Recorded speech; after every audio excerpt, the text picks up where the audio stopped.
So you want to understand how the world views Chinese mainlanders, huh?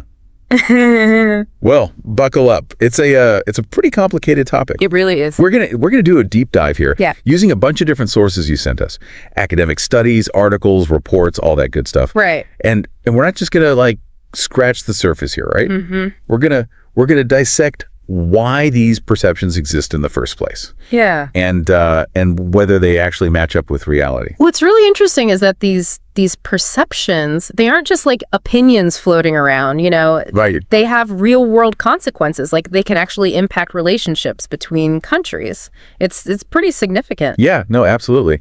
And speaking of specific examples, one that really jumped out at me from the research was the whole thing about food safety. Oh, interesting. And we'll definitely get into that more, but it's fascinating how that actually reveals a lot about Chinese consumer values in general. Yeah, I'm curious to hear more about that. Yeah. We're also going to look at historical events like the Opium Wars, for example, and how those events, even though they happened so long ago, continue to shape how people view China today. It's amazing how those historical narratives can really stick with us. Yeah. And then, of course, we can't ignore current political dynamics, can we? No, not at all. They definitely play a role in all of this, too. Perceptions are complicated. I mean, you really have to consider the historical stuff, cultural differences, the political landscape. It all ties together. Okay, so let's start with Hong Kong and Taiwan.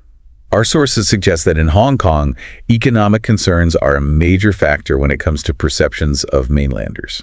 Definitely. In Hong Kong, there's this sense of competition for resources. Mm-hmm. Some residents, they feel like the influx of mainlanders puts a strain on things, housing, jobs, even just daily life. And it drives up the cost of living too, right? Exactly. So it's understandable that economics would play a role in how people view each other. Yeah. And then in Taiwan, it seems like political affiliations really come into play. Yeah. Big time. Absolutely. You've got this clear divide between people who identify solely as Taiwanese and those who see themselves as having a broader Chinese identity. Right. And even political parties get involved, like supporters of the DPP, who they're all about a separate Taiwanese identity, tend to view mainlanders more negatively compared to, say, supporters of the KMT, who favor closer ties with the mainland. It's like politics just adds another layer of complexity to the whole thing. He definitely does. But it's not just these regions, right? This perception of Chinese mainlanders as having like an uncouth culture. Yeah. It seems to pop up globally. Have you noticed that? Oh, yeah. Unfortunately, that stereotype it's pretty pervasive. And it often comes from these concerns about manners or like a lack of respect for privacy and disruptive behavior. Especially, you hear these stories about tourists and things like that. Yeah. So then the question becomes, what are the dangers of making these big judgments about a whole group of people, based on limited information or maybe even just a few bad apples? Well, the biggest danger is that it leads to these harmful generalizations, Right. When we attribute negative behaviors solely to cultural differences, we're kind of missing the nuance of individual actions. Mm-hmm. It's like saying that everyone from a certain country is a bad driver just because you had one bad experience with one driver from that country. Yeah, that's a good analogy. So how do we separate perception from reality then? I mean, it looks like our sources actually provide some evidence about actual behaviors and attitudes. We don't have to just speculate. Right. What kind of stuff did you find? Well, one study I came across really highlighted how much importance Chinese consumers place on food safety, which actually suggests a deep concern for health and well-being. It kind of contradicts that whole uncouth label. Right. They're not indifferent to those things at all. Not at all. It's a priority. That's a really good point. And I also thought it was fascinating that another study emphasized the strong emphasis on family and tradition. Mm-hmm. Like parents really trying to maintain their cultural values, especially dietary practices, even when they're living abroad. It's about, passing on that cultural heritage, keeping those connections alive. Yeah. It makes sense. Now, while we're focusing on these positive aspects, I think it's important to acknowledge that we also have reports of negative behavior by some tourists. Right. Things like, damaging monuments. Yeah. Or public defecation. Yeah. Or even like disruptions on flights. We have to acknowledge that these incidents do occur. We do. It's important to be honest about that, but it's crucial that we don't generalize. You know, those behaviors, while they're definitely unacceptable, they don't reflect the values of all Chinese mainlanders. Right. It would be like incredibly unfair to judge an entire nation based on the actions of a few individuals, which kind of leads us to the bigger question here. Why did these perceptions persist, even when there's evidence that contradicts them? It seems like this historical, cultural, political web, it's really complex. It is. It's all intertwined. And, you know, looking back, events like the Opium Wars, they played a major role in shaping Western views of China. To quickly explain, these wars, they were basically started by Britain's desire to sell opium to China, and they led to China's defeat in all these unequal treaties. China had to give up power and territory to foreign powers. And that, you know, combined with events like the Boxer Rebellion later on, it really fueled anti-Chinese sentiment and solidified these negative stereotypes that we're still dealing with today. It's a lot of baggage. Wow. Yeah, that historical baggage combined with cultural nuances, it really complicates things, doesn't it? Oh, absolutely. Different cultures, they have different social norms, different communication styles. What might be considered assertive in one culture could be perceived as like totally rude in another. Right. And these misinterpretations, they can really create friction. It's like, imagine everyone has different rules for driving. Oh. If you don't know the rules of the road in a particular country, you're much more likely to have an accident. It's kind of like that with cultural interactions too. So you're saying even if people have good intentions, these cultural differences can still lead to misunderstandings. Exactly. And on top of that, we can't ignore the political landscape, can we? Right. You know, China's human rights record and its growing military power, these things have caused concern on the global stage. It's understandable. And it's natural for those concerns to then influence how people view the Chinese people as a whole. It's a complex interplay for sure, but it's really important to remember that, you know, disagreeing with a government's policies shouldn't translate to prejudice against individuals from that country. It's about separating the government from the people. Exactly. Yeah, it's a good reminder. Politics and people, you know, two separate things. Sure. But these negative perceptions we've been talking about, they can actually have some pretty serious real world consequences. Absolutely. I mean, beyond just like, you know, hurt feelings, right? Definitely, yeah.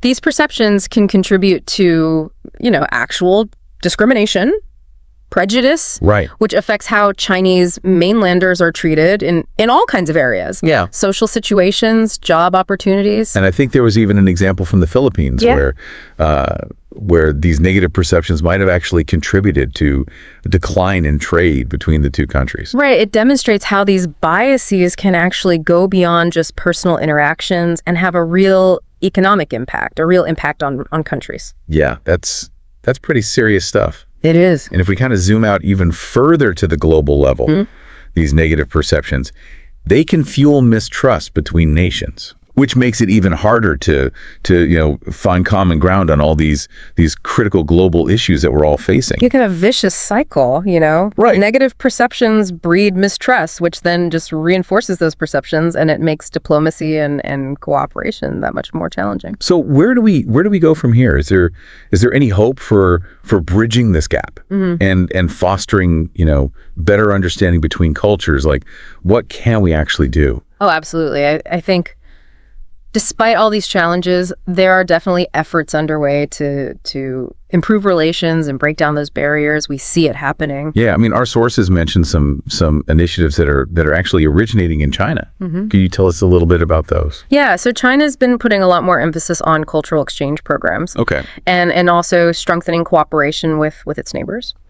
These programs, they're a way to kind of build bridges, you know, create those personal connections and showcase different facets of China that people might not see in the mainstream media, for example. It's about presenting a more well-rounded picture. It's like they're trying to humanize a population that's often seen as this kind of monolithic, you know, exactly, yeah, faceless entity. It's like highlighting the shared experiences rather than those perceived differences, right? Exactly, yeah. It's about finding that common ground, recognizing our shared humanity. And these efforts, they're not just coming from governments, are they? No, There's a lot of grassroots activity happening too. Oh, absolutely. There are tons of organizations and individuals out there working really hard to counter those stereotypes through, you know, educational programs, cultural events, even media campaigns. That's really encouraging to see people, you know, kind of stepping up and taking that initiative to promote a more nuanced and accurate understanding of different cultures,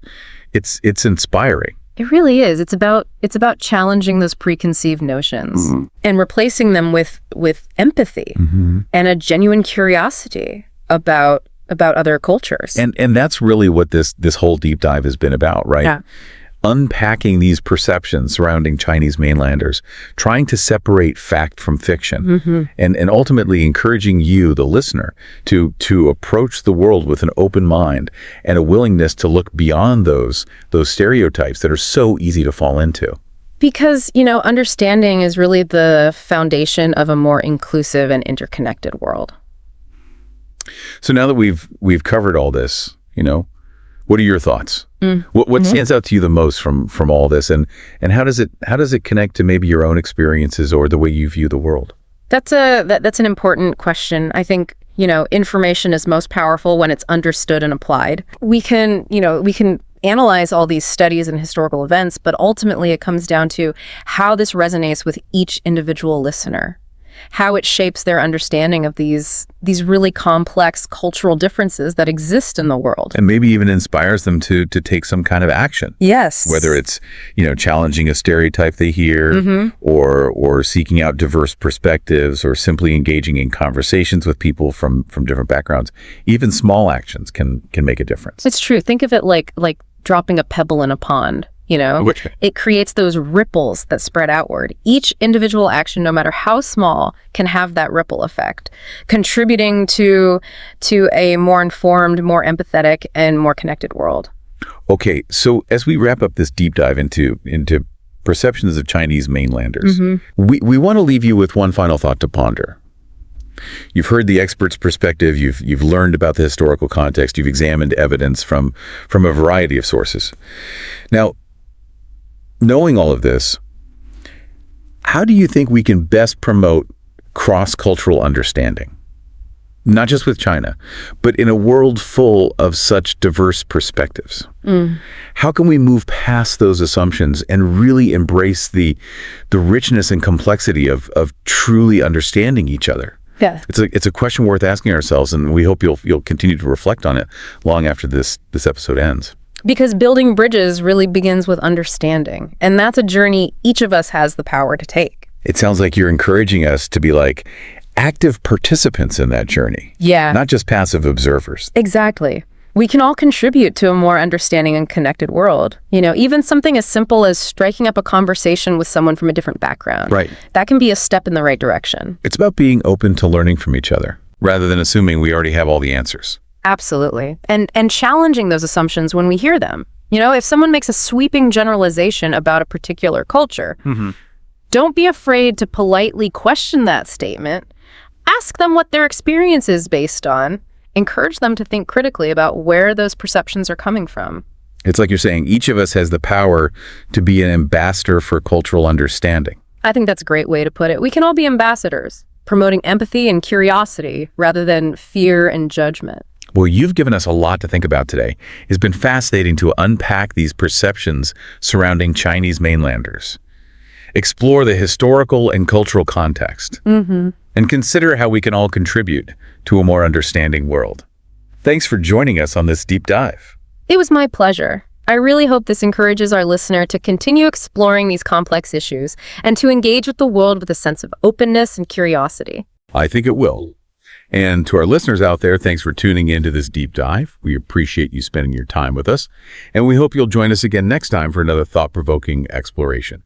Until then, keep those minds open and keep asking those tough questions.